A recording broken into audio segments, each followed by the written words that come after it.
command in the police service was not maintained.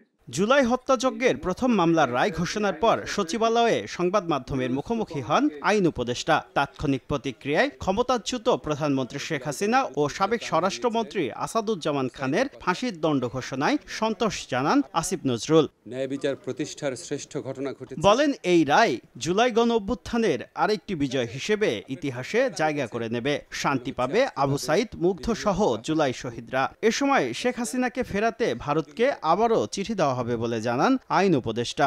আমরা শেখ হাসিনার কে দেশে প্রত্যার্পণের জন্য, এক্সট্রাডিশনের জন্য ভারতের কাছে আবার চিঠি লিখব।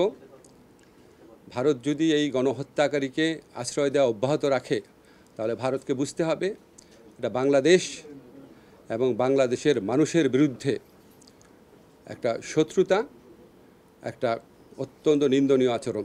স্বরাষ্ট্র উপদেষ্টা বলেন, রায়কে কেন্দ্র করে দেশে বড় কোনো ঘটনা ঘটেনি, জনমনে কোনো আতঙ্ক নেই। তবে আইন শৃঙ্খলা পরিস্থিতির অবনতি ঘটাতে প্রতিবেশী দেশ থেকে উস্কানি দেয়া হচ্ছে।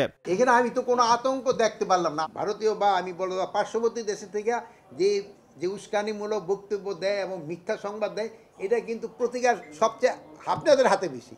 আপনারা সত্যি সংবাদ দিচ্ছেন এবং সত্যিটা প্রকাশ করলে অটোমেটিকলি দেখবেন এটা ডাই ডাউন করে। হাসিনা ও কামালের ফাঁসির রায়কে ঐতিহাসিক অভিহিত করে বিবৃতিতে অন্তর্বর্তী সরকার বলেছে, যে কোনো ধরনের অরাজকতা ও বিশৃঙ্খলার চেষ্টা কঠোরভাবে দমন করা হবে। শিকারের জন্য কিন্তু নেন না।